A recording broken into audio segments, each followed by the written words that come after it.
Այն բանից հետո, երբ ինձ վրա վերցրեցի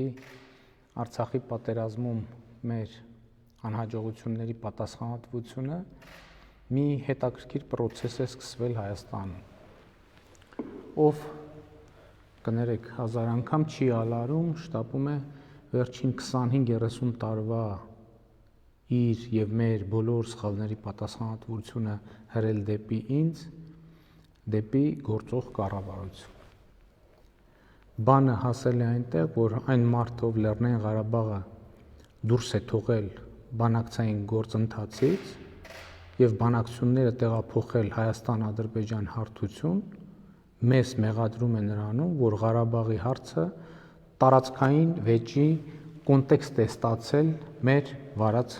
քաղաքականության պատճառով։ Հարցը տարածքային վեճի կոնտեքստ ստացել է այն ժամանակ, երբ Հայաստանը սկսեց բանակցել Ղարաբաղի փոխարեն։ Եվ այդ փաստը ուշադրություն դարձրեք, տեղի է ունեցել ավելի քան 20 տարի առաջ։ Մեզ մեղադրում են նրանում, որ միջազգային հանրությունը Ադրբեջանի այս տարվա ագրեսիան ընդդեմ Ղարաբաղի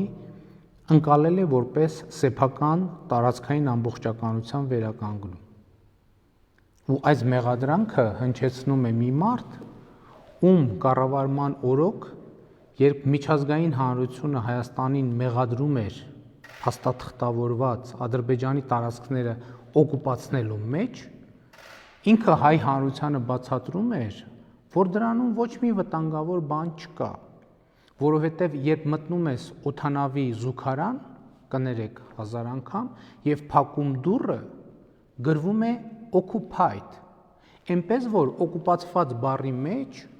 ոչ մի սարսափազդու բան չկա։ Ես կռահում եմ, որ հիմա շատերը զարմացած նայում են, թե ես այս ինչի մասին եմ խոսում։ Իսկ ես խոսում եմ բաների մասին, որոնք 2000-ականներին հայտնի էին Հայաստանի յուրաքանչյուր քաղաքացու, որովհետև ամենաբարձր մակարդակով տրված բացատրություններ էին Հայաստանի դիվանագիտական անհաջողությունների մասին կամ ասելով, որ դրանք այդքան էլ անհաջողություն չեն։ Բայց ժամանակը երևի ջնջում է հիշողությունը ու առնվազն մթագնում է ու ոմանք որոշել են օգտվել այդ առիթից։ Նկատի ունեմ միջազգային հանրության այդ վերաբերմունքը 2025 թվականին չի ձևավորվել, այլ վերջին 25 տարիների ընթացքում, որ Ղարաբաղի հարցը ընկալվում է ընկալվեց որպես տարածքային վեճ եւ դա դարձավ մեր ամենամեծ խնդրեմը եւ որ Հայաստանը կամած միջազգային հանրության կողմից սկսեց ընկալվել որպես օկուպանտ։ Դա վերջին 2 տարիների ընթացքում տեղի չի ունեցել։ Վերջին 2 տարիների ընթացքում փորձ ա եղել դուրս գալ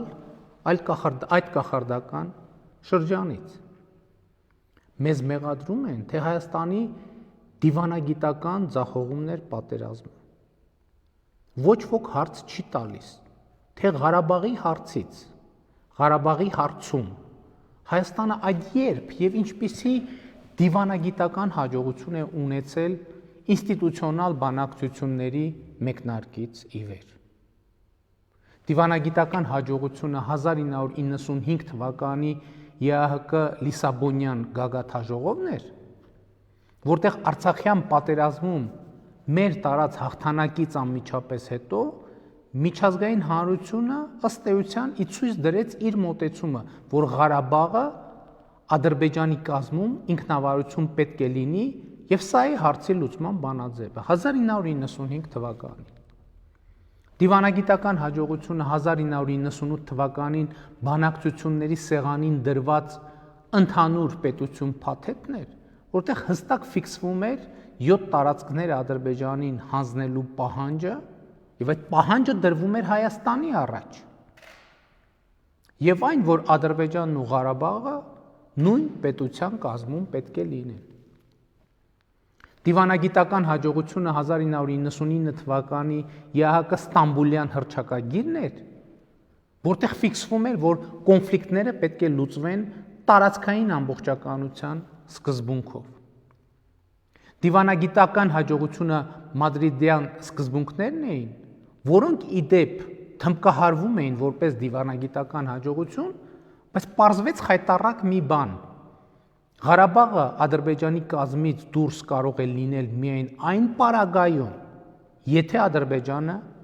համաձայնվի։ Միայն եթե Ադրբեջանը համաձայնվի։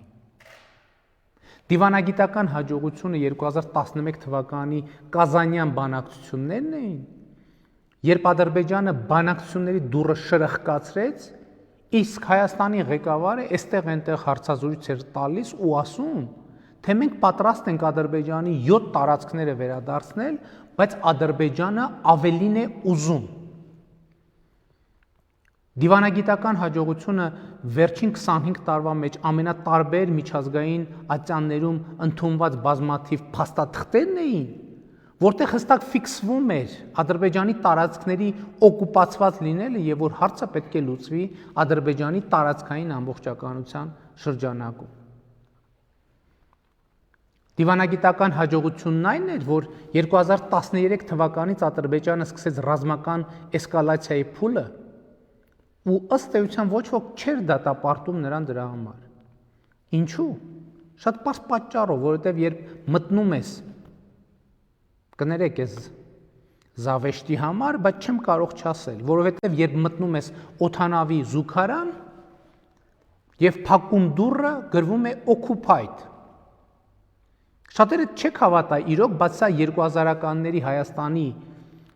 բանակցողի հրապարակային արտահայտությունից գրեթե բառացի մեջբերում է։ Այս մակարդակով դիվանագիտություն վարածները եկել են մեզ այսօր ասում են, որ մենք դիվանագիտությունը ձախողել ենք։ Դիվանագիտական հաջողությունը 2016 թվականի ռուսական առաջարկներն էին, երբ ըստ էության օրակարգից ընդհանրապես հանվեց Արցախի կարգավիճակի հարցը։ Բայց մենք վատ հարաբերություններ ենք կառուցել Ռուսաստանի հետ, ինչպես պնդում եք, դուք լավ։ Եթե այդքան լավ հարաբերություններ եք կառուցել, այդ ինչպես ստացվեց, որ մեր ռազմավարական դաշնակցի ներկայացված առաջարկով Արցախի կարգավիճակի հարցը ըստ էության դուրս բերվեց օրակարգից։ Բայց դուք լավ դիվանագետ եք, այդ ինչպես եղավ, որ 2016 թվականի ապրիլյան պատերազմի կապակցությամբ Ադրբեջանը չպատժվեց։ Որովհետև դուք գնացիք եւ խելոք համաձայնվեցիք նրան, ինչ առաջարկվում էր, այսինքն ընդունեցիք պատերազմ վարելու Ադրբեջանի իրավունքը, լեգիտիմացրիք այդ իրավունքը։ Մենք ոչ թե դիվանագիտությունն ենք ձախողել, այլ վերջին 20-25 տարվա դիվանագիտական ձախողումների բեռի տակից դուրս գալու փորձերն ենք ձախողել։ Մենք ձեր ձախողումների հետևանքներից խուսափելու գործում ենք ձախողվել։ Սա է ճշմարտությունը։ Մեզ մեղադրում են, որ մենք պատերազմից չկարողացանք խուսափել։ Խուսափող էիք 2016 թվականին, խուսափեիք պատերազմից։ Չկարողացաք խուսափել, կարողացաք պատերազմը կանգնեցնել, տարածքները վերադարձնելու բանավոր խոստման հիման վրա։ Իսկ ինչու մեզ նույնը չհաջողվեց։ Որովհետև մեզ ասվում էր, քանի որ նախկինում Հայաստան արդեն մի քանի անգամ բանավոր խոստացել է, պայմանավորվել է վերադարձնել տարածքներ ու չի վերադարձրել, հիմա միայն գրավոր կարող է լինել խոսակցությունը եւ կոնկրետ ժամկետների նշումով։ Պատերազմը հնարավոր էր կանգնեցնել միայն նոյեմբերի 9-ի փաստաթղթի նման մի փաստաթուղթ ստորագրելով։ Նկատի ունեմ նման մի փաստաթուղթ ստորագրելով պատերազմից առաջ կամ մեկնարկին։ Եվ ի դեպ, պատերազմի հենց առաջին օրը ազգային ժողովի ամբիոնից ասել եմ, որ հենց հիմա կարող եմ կանգնեցնել պատերազմը։ ու ասել եմ ինչ գնով։ Բայց ժամանակ ինչու հայտարարություններ չէիք անում, թե համաձայն եք սկզբունքին, թե պետք է կանգնեցնել պատերազմը։ Հիմա իդեպ պարզվում է, որ բոլորը 5+2 բանաձևով հողերը հանձնելու կողմնակից էին։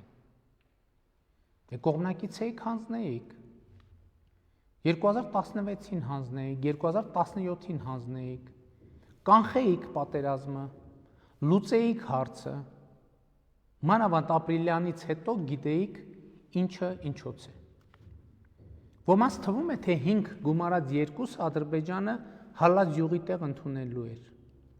Դա դեռ նախնական առաջարկ էր, դա դեռ պետք է քննարկվեր, գրվեր, համաձայնեցվեր, ստորագրվեր։ Արդեն հանրահայտ մեթոդով,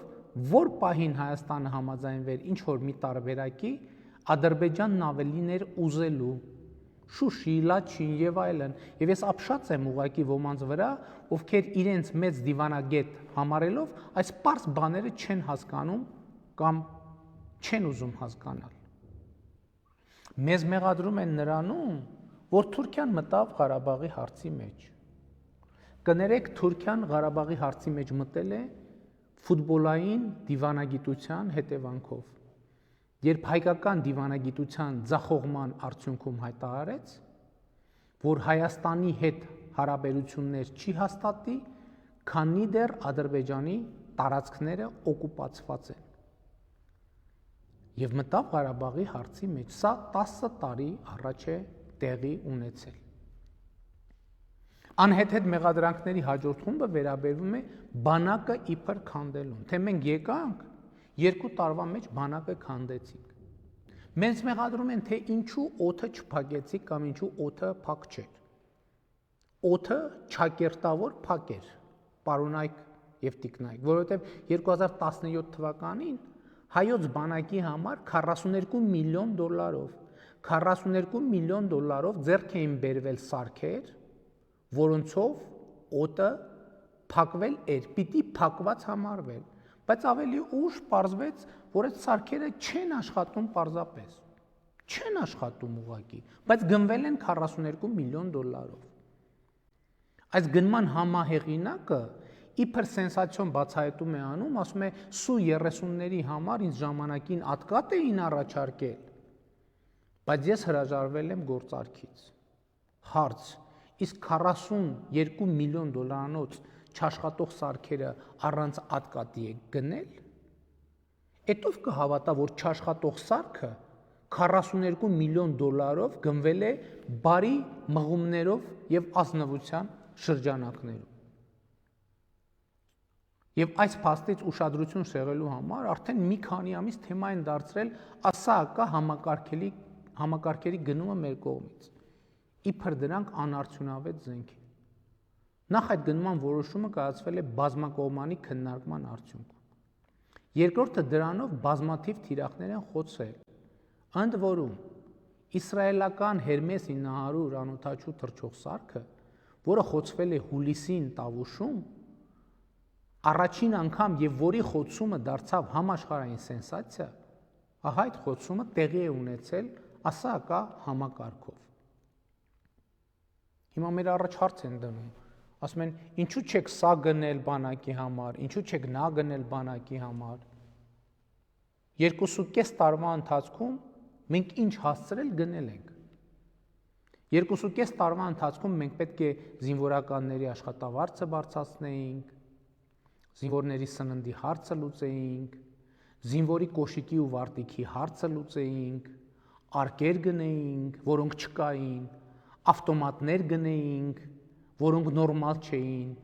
փամփուշտներ գնեինք, հոբ միջոցներ գնեինք, այո ինքնաթիռներ գնեինք։ Այո, մենք պետք է գնեինք այն ամենը, ինչ վերջին 20 տարվա ընթացքում պիտի գնվեր ու չէր գնվել։ 2 տարվա ընթացքում մենք պետք է գնեինք այն ամենը, ինչ 20 տարվա ընթացքում պետք է գնվեր ու չէր գնվել։ Լավ, մենք 2 տարվա մեջ 20 տարվա չգնացը չգնեցինք։ Իսկ դուք նախորդ 18-20 տարվա մեջ ինչու չեք գնել։ Այդ ինչպես է եղել, որ դղյակներ կառուցելը, կղզիներ գնելը, Եվրոպաներում առանձնատներ ձեռք բերելը, շվեյցարական բանկերում միլիոններ կուտակելը ավելի կարևոր է համարել, քան 2.5 տարվա մեջ մեր չգնացը 20 տարվա մեջ գնելը։ Որտեղ մտածել եք, որ օդանավի զուգարանի դուռը փակելիս, որ գրվում է occupied, ուրեմն ամեն ինչ լավ է լինելու։ Հիմա այլ ինչ-որ թեզ են դրել շրջանառության մեջ, թե պատերազմի 3-րդ օրը ինչ-որ որոշում եմ կայացրել, որը աղետալի հետևանքներ է ունեցել։ 15 օր այդ որոշումը փնտրում ենք ու չենք գտնում, որովհետև չկա նման որոշում։ Հիմա երևի այդպիսի ժամանակներ են, ցանկացած սուտ կարելի է ասել ու կանցնել։ Հիմա էլ մարտերում ձախողումների համար ուղիղ պատասխանատվություն են դնում ինձ վրա։ Վարչապետը մարդ է ղեկավարում կամ ղեկավարել։ Վարչապետը Վաշտի հրամանատարի մակարդակով որոշումներ է կայացնում կամ թեկուզ գնդի հրամանատարի։ Վարչապետը միանձնյա որոշումներ է կայացրել։ Վարչապետը մի անգամ է միանձնյա որոշում կայացրել պատերազմի ընթացքում եւ այդ որոշման շնորհիվ 7-րդ պաշտպանական շրջանը իր տեղում է, որովհետեւ ոմանք խոճապի մեջ ուզում են 7-րդ պաշտպանական շրջանն էլ հանձնել։ Լավ է, գոնե հիմա խոստովանում են, որ այդ պատերազմը հաջող ավարտելու շանս կար։ Ինչով է կարևոր, նրանով, որ սա լրիվ անհույս ու խելագար պատերազմ չէր։ Բայց ինչու չեղավ հաջողություն։ Ինչ կապ ունեն այդ անհաջողության հետ այն վկայությունները, իմիջայլոց առաջնագծից եկած զինվորների վկայությունները, թե պատերազմի առաջին օրից ինչ որ մարդիկ առաջնագծով լուրեր են տարեցել, թե հողերը ծախած են, թե Նիկոլը հողերը ծախած է, կռիվն անիմաստ է։ Ինչ կապ ունի պարտության հետ այն փաստը, որ հայաստանյան որոշ քաղաքական շրջանակներ դեռ ամիսներ առաջ, սեպտեմբեր-հոկտեմբերին պատերազմ ու ներքաղաքական անակնկալներ էին խոստանում։ Էդում հետ էին պայմանավորվել պատերազմի եւ ներքաղաքական անակնկալների շուրջ։ Դրանք էլ հրապարակային հայտարարություններ են։ Իսկ գլոբալ առումով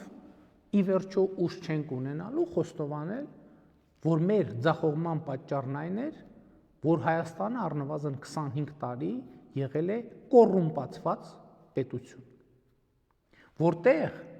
այսօր քաղաքական ակտիվություն ցուցաբերող էլիտայի առնվազն ամենաազդեցիկ մասը այլ բան չի արել, քան անձնական հարստություն կուտակելը ու պետության դիմակայության ամբողջ ռեսուրսը կերել է, մսխել է, քայքայել է, տեղափոխել է շվեյցարական բանկեր։ Այդ ամենը 1 կամ 2 հոգի չի արել, դա արել է համակարգ իր բազմաթիվ շոշափուկներով եւ այդ համակարգը ամեն օր դիմադրել է ու դիմադրում է։ Ու այդ դիմադրությունը հասել է կուլմինացիային։ Ու այդ դիմադրության հիմնական նպատակն այն է, որ այս պատերազմի ու դրան նախորդած ու հաջորդած իրադարձությունների մասին ճշմարտությունը չիմացվի, որ ամեն ինչ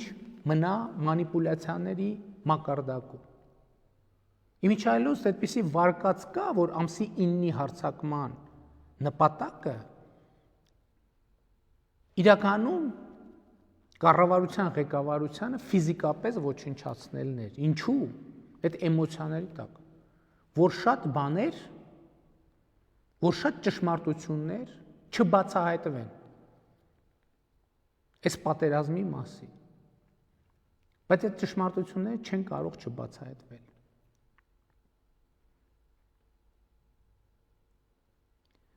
Ամեն դեպքում մեր անցած ճանապարհի ու անհաջողությունների պատմությունը պետք է մանրամասն վերլուծվի։ Եվ դա պետք է տեղի ունենա առանց մանիպուլյացիաների։ Ու եթե ուզում ենք արդյունավետ տեղի ունենա, պետք է տեղի ունենա հանդարտ աշխատանքային պայմաններում։ Այս աշխատանքը անպայման կկատարվի, բայց իրական վերլուծության համար էլի եմ ասում, հանդարտություն է պետք, իսկ այսօր բոլորս ալեկոծված ենք։ Սիրելի հայրենակիցներ, այսօր ամենակարևորը թերևս մեր առաջկա անելիքների մասին հարցն է։ Նախ իհարկե մոտակա ապագայի կամ ավելի ճիշտ հրատապ անելիքների մասին։ Կարևորագույն խնդիր է մեր գերեվարված հայրենակիցների վերադարձ։ Այստեղ ուզում եմ ասել, որ որոշակի առաջընթաց ունենք եւ ըստ էության համաձայնեցված է սկզբունքը, որ բոլորը պետք է փոխանակվեն բոլորի հետ։ Ընդ որում ոչ միայն պատերազմի ընթացքում գերեվարված, այլև պատերազմից առաջ հայկական եւ ադրբեջանական կողմերում հայտնված անձինք պետք է վերադարձվեն։ Ու հիմա մեր խնդիրն է գործել այնպես, որ ոչ միայն վերադարձնենք նրանց, ում գերեվարված լինելու փաստը այս պահին հաստատված է պաշտոնապես, այլև մեխանիզմներ ստեղծենք, որ եթե հետագայում կպարզվեն այլ անուններ եւս, նրանց վերադարձի հետ կապված խնդիրներ չծագեն։ Այստեղ մեզ պետք է որոշակի համբերություն եւ ես կարծում եմ, որ մենք հաջողություններ կունենանք։ Հաջորդ կարևորագույն խնդիրը մեր անհետ կորածների ճակատագիրը պարզելն է։ Այս գործընթացը նույնպես թեկուզ դանդաղ, բայց ընթանում է։ Ինչպես է դա տեղի ունենում։ Այս թեման ինձ համար այսպիսի մանրամասներով շատ դժվար եւ ծանր է ներկայացնել, հենց թեկուզ բառապաշարի մանրամասների իմաստով, բայց մյուս կողմից գիտեմ, որ հանրությունը ունի կոնկրետ պատասխանների կարիք, այնպես որ նախապես ներողություն եմ խնդրում այսպիսի մանրամասների շուրջ խոսելու համար։ Ուրեմն ինչ է տեղի ունենում, մի կողմից Ադրբեջանի հսկողության տակ գտնվող տարածքներից մարմինների դուրսբերումն է կատարվում, մյուս կողմից Հայաստանում գտնվող նահատակների անճանաչելի մարմինների ճանաչում է կատարվում։ Նոյեմբերի 9-ից հետո մեզ հաջողվել է դուրս բերել ավելի քան 600 մարմին։ Եվ ուզում եմ ընդգծել, որ ավելի քան 500 մարմիններ այս պահին գտնվում են ճանաչման փուլում։ Մեծ հավանականությամբ, ցավոք սրտի, այս մարմինները անհետ կորած համարվող մեր եղբայրների մարմիններն են։ Հիմա ընթանում է նրանց ճանաչման գործընթացը, որը կատարվում է հետևյալ կերպ. վերցվում է մարմնից ԴՆԹ նմուշ, որը համեմատվում է հարազատներից վերցրած ԴՆԹ նմուշի հետ։ Այս գործընթացը ցավոք բավականին ժամանակատար է, բայց ուզում եմ նաև ասել, որ նոյեմբերի 9-ից այս կողմ նույնականացվել է եւ հարազատներին է հանձնվել 135 մարմին եւ այս գործընթացը կշարունակվի։ Ցավում եմ շատ, որ ելի ներողություն եմ խնդրում, որ այս թեմայի մասին այսպես խոսում եմ, սա շատ դժվար է, բայց ստիպված եմ, ելի եմ ուզում ասել, որովհետև հանրությունը սպասում է կոնկրետ պատասխանների։ Ես ուզում եմ նաև մի հարցի անդրադառնալ, որ կա անհետ կորածների եւս մի խումբ, որոնց հետ կապված ես հիմա ուղղակի չէի ցանկանա բարձրաձայնել եւ ուզում եմ ասել, որ նրանց հետ կապված նույնպես կոնկրետ աշխատանք է արվում, բայց որևէ կերպ հիմա այդ աշխատանքի մասին ես չեմ կարող խոսել։ Նաև ուզում եմ ասել, մենք դեռ չենք հասցրել պետական մակարդակով խոնարհումի միջոցառումներ եւ սգո օրեր հայտարարել։ Կարծում ենք դա ավելի ճիշտ կլինի անել չճանաչված մարմինների առնվազն մեծ մասի ճանաչումից հետո։ Սա պիտի լինի խոնարհումի, մտորումի, մորմոքի մի շրջան եւ այն պետք է ապրենք իրար հետ եւ իրարով։ Եվ սա պետք է լինի մտորում անցյալի եւ ապագայի մասին, առավել միտված ապագային։ Սիրելի հայրենակիցներ, ուզում եմ եւս մի ցավոտ թեմայի անդրադառնալ։ Այս օրերին Հայաստանի սահմանների որոշ հատվածներին տեղի են ունենում գործընթացներ, որոնք իհարկե ցավոտ են եւ ցավով են ընդունվում մեր շատ հայրենակիցների կողմից։ Սա իհարկե հասկանալի է, բայց մենք պետք է արձանագրենք, որ մեր զինված ուժերը տեղաբաշխվում են Հայաստանի Հանրապետության սահմանի երկայնքով։ Խոսքը տվյալ դեպքում հայաստանյան հատվածի մասին է։ Արցախի պարագան առանձին խնդիր է։ Մեր սահմանի մոտակայքում տեղի ունեցող այդ պրոցեսները իհարկե մարդկանց ընկալումներում լուրջ խնդիրներ են առաջացնում։ Տարբեր տիպի գործնական խնդիրներ նույնպես կան, բայց այդ խնդիրները անլուծելի չեն եւ դրանց լուծման վրա մենք աշխատում ենք։ Բայց կրկնում եմ, մեր զինված ուժերը տեղաբաշխվում են Հայաստանի սահմանի երկայնքով եւ պիտի խնդրեմ ամեն օր այս առիթով խոճապային տրամադրության մեջ չընկնել։ Մեր հետագա գործողությունները պետք է միտված լինեն նրան, որ դա դառնա իրոք սահման եւ ոչ թե ռազմաճակատի գիծ։ Մենք պետք է գնանք այդ ճանապարհով։ Որոշակի տեղաշարժ կա նաեւ Ղարաբաղի հարցի շուրջ բանակցային գործընթացի վերսկսման ուղղությամբ։ ԵԱԿ Մինսկի խմբի համանախագահ երկրների ներկայացուցիչները, Ռուսաստանի եւ Ֆրանսիայի ագնախարարները եւ ԱՄՆ փոխպետքարտուղարը համատեղ հայտարարություն են ընդունել։ Այդ հայտարարության մեջ կարևոր շեշտադրումներ կան։ Վերահաստատվել է Ղարաբաղի հարցի կարգավորման շուրջ համատեղ աշխատելու եւ լիարժեք բանակցային գործընթաց վերականգնելու կամքն ու ցանկությունը։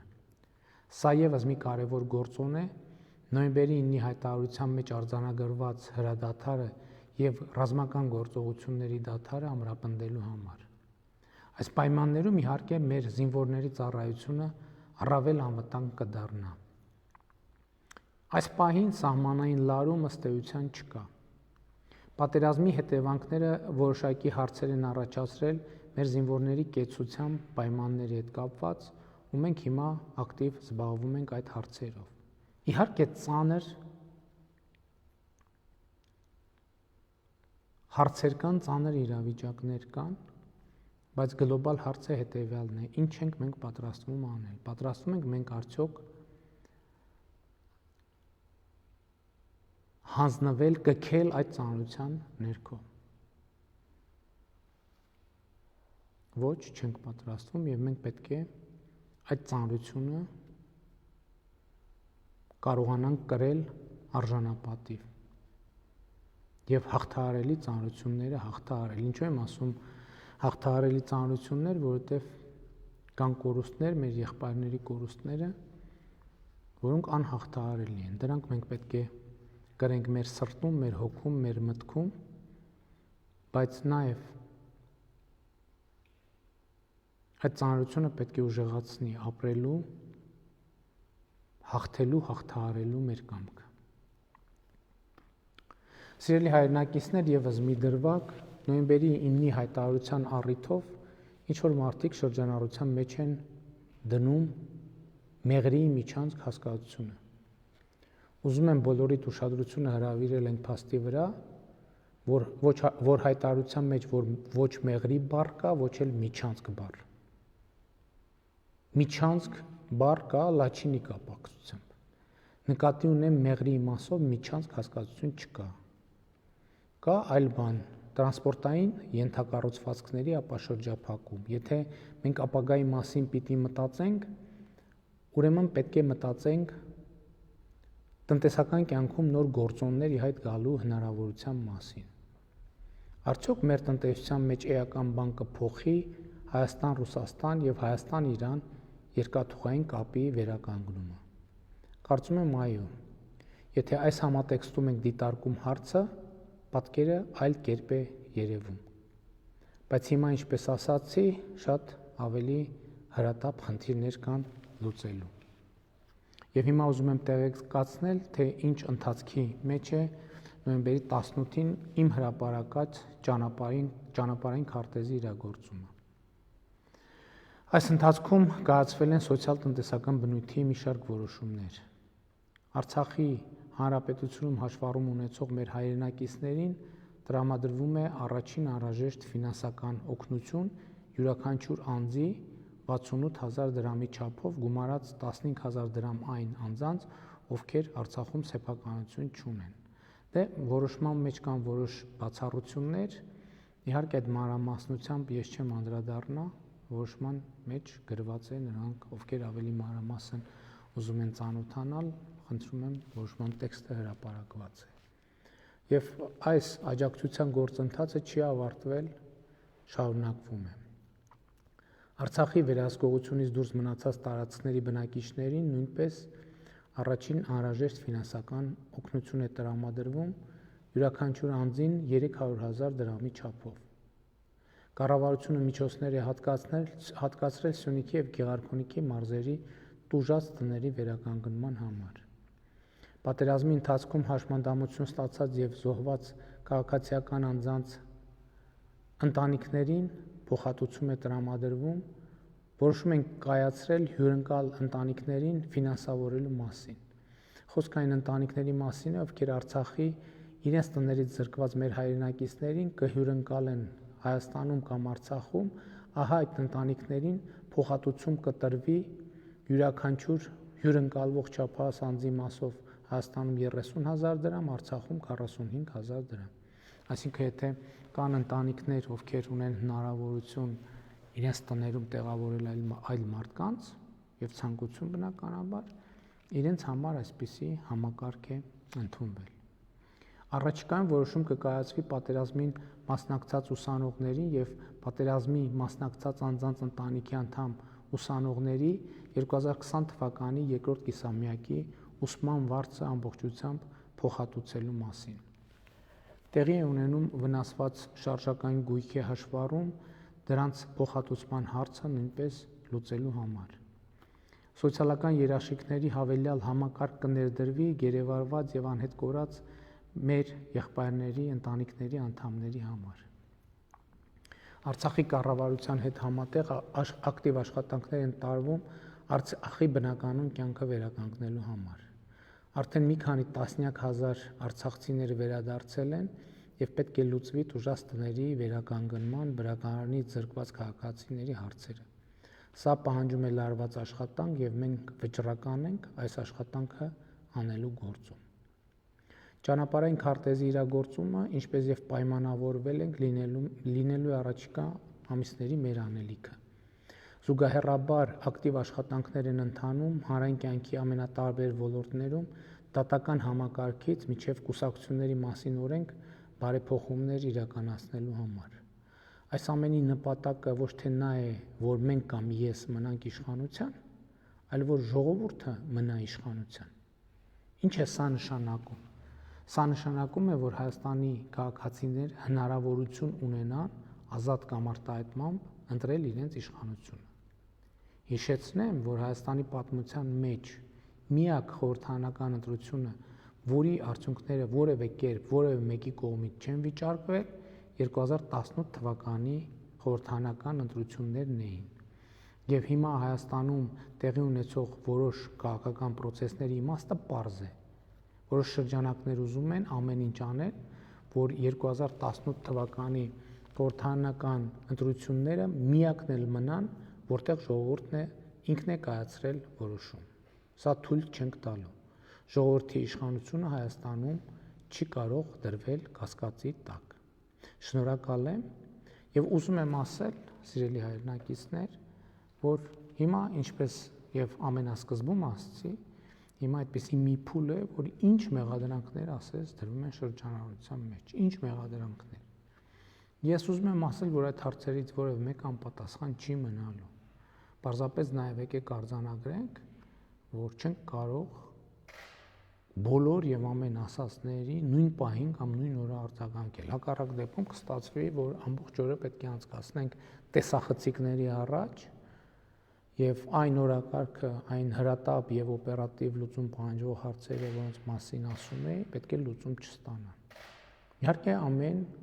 այսօր ես անդրադարձա մի շարք հարցերի, որոնք կոնցեպտուալ կարևոր հարցեր էին, բայց դրանք բոլորը չեն։ Եվ դրանց բոլորին անպայման կլինի անդրադարձ եւ խոսակցությունը ձեզ հետ Հայաստանի Հանրապետության քաղաքացու հետ կշարունակվի աներկբայորեն։ Պարզապես եկեք այսպես աշխատենք, թողենք, որ այդ մեղադրանքները կուտակվեն, հասկանանք որոնք են, որոնց պետք է անդրադառնալ, որոնց վերաբերյալ է, որ Հայաստանի ժողովուրդը բարձամանումների կարիք ունի եւ ըստ հերթի, կարգի, անհրաժեշտության եւ երբեմն նույնիսկ ամենատարբեր ֆորմատներով կանդրադառնանք։